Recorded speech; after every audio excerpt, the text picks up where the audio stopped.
ശബരിമലയിൽ തീർത്ഥാടകരുടെ എണ്ണം നിയന്ത്രിക്കാനുള്ള സർക്കാർ തീരുമാനം പ്രായോഗികമല്ലെന്ന് ഭക്തജന സംഘടനകൾ. തീരുമാനത്തിനെതിരെ പ്രതിഷേധം ശക്തം. വിഷയം നിയമപരമായി നേരിടുമെന്ന് ഹൈന്ദവ സംഘടനകളും അറിയിച്ചിരിക്കുകയാണ്.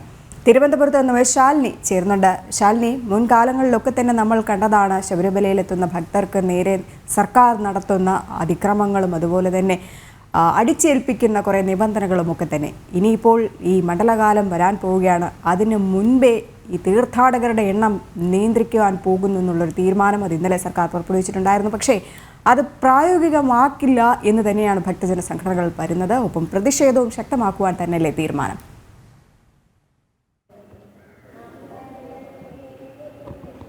രജനി സൂചിപ്പിച്ചതുപോലെ തന്നെയാണ് അതിശക്തമായ പ്രതിഷേധത്തിലേക്കും ഒപ്പം തന്നെ നിയമ നടപടിയിലേക്കുമാണ് ഇപ്പോൾ ഭക്തജന സംഘടനകളും ഹൈന്ദവ സംഘടനകളും നീങ്ങാൻ പോകുന്നത്. പ്രത്യേകിച്ച് ഇന്നലെയാണ് മുഖ്യമന്ത്രിയുടെ നേതൃത്വത്തിൽ ചേർന്ന അവലോകന യോഗത്തിൽ ശബരിമലയിൽ കടുത്ത നിയന്ത്രണങ്ങൾ ഏർപ്പെടുത്താൻ സർക്കാർ തലത്തിൽ തീരുമാനമാകുന്നത്. പ്രതിദിനം 80,000 പേരെ മാത്രം ശബരിമലയിലേക്ക് കടത്തിവിട്ടാൽ മതി എന്നൊരു നിയന്ത്രണമാണ് ഇപ്പോൾ കൊണ്ടുവരുന്നത്. സ്പോട്ട് ബുക്കിംഗ് അടക്കമുള്ള കാര്യങ്ങൾക്ക് നിയന്ത്രണം സർക്കാർ ഏർപ്പെടുത്തുകയും ചെയ്തിട്ടുണ്ട്. ഈ സാഹചര്യത്തിൽ കൂടിയാണ് വലിയ രീതിയിലുള്ള വിമർശനങ്ങളും പ്രതിഷേധങ്ങളും ഈ ഘട്ടത്തിൽ ഉയരുകയും ചെയ്തിട്ടുള്ളത്. പ്രത്യേകിച്ച് നമുക്കറിയാം, കഴിഞ്ഞ വർഷങ്ങളിൽ ഉണ്ടായ നിയന്ത്രണങ്ങൾ, സർക്കാർ തലത്തിൽ കൊണ്ടുവന്ന നിയന്ത്രണങ്ങൾ, പോലീസ് ഏർപ്പെടുത്തിയ നിയന്ത്രണങ്ങളൊക്കെ ശബരിമലയിൽ ഉണ്ടാക്കിയ പ്രശ്നങ്ങളും ഒപ്പം തന്നെ മണിക്കൂറുകൾ കാത്തുനിന്ന് ശബരിമലയിൽ ദർശനം നടത്തേണ്ടതെന്ന സാഹചര്യങ്ങൾ, കൊച്ചുകുട്ടികൾ പോലും കുഴഞ്ഞു വീഴുന്ന പശ്ചാത്തലങ്ങൾ അടക്കമുണ്ടായ സാഹചര്യത്തിൽ ഹൈക്കോടതി അടക്കം ഇടപെടുന്ന ഒരു പശ്ചാത്തലം കൂടി അവിടെ ഉണ്ടായി. ആ സാഹചര്യത്തിലാണ് ഈ വർഷവും സമാനമായ ഒരു അന്തരീക്ഷം സൃഷ്ടിക്കാൻ സർക്കാർ അവിടെ ഒരുങ്ങുകയും ചെയ്തിട്ടുള്ളത്. ഇതിലാണിപ്പോൾ പ്രതിഷേധം ശക്തമാവുകയും ചെയ്യുന്നത്. പ്രത്യേകിച്ച് അടിസ്ഥാന സൗകര്യങ്ങൾ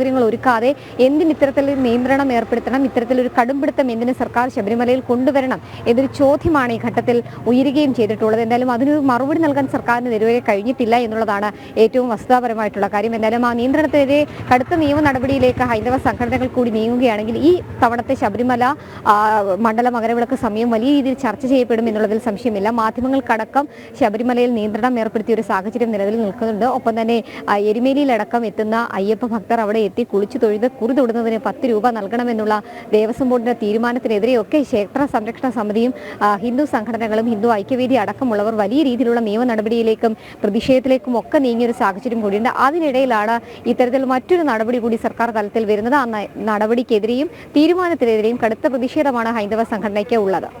ശരി ശാലിനി, എന്തായാലും ശബരിമലയിൽ എത്തുന്ന ഭക്തരെ വെല്ലുവിളിക്കുകയാണ് വീണ്ടും സർക്കാർ. ഈ തീരുമാനത്തിനെതിരെ പ്രതിഷേധം ശക്തമാക്കുവാൻ തന്നെയാണ് ഹൈന്ദവ സംഘടനകളുടെ തീരുമാനം.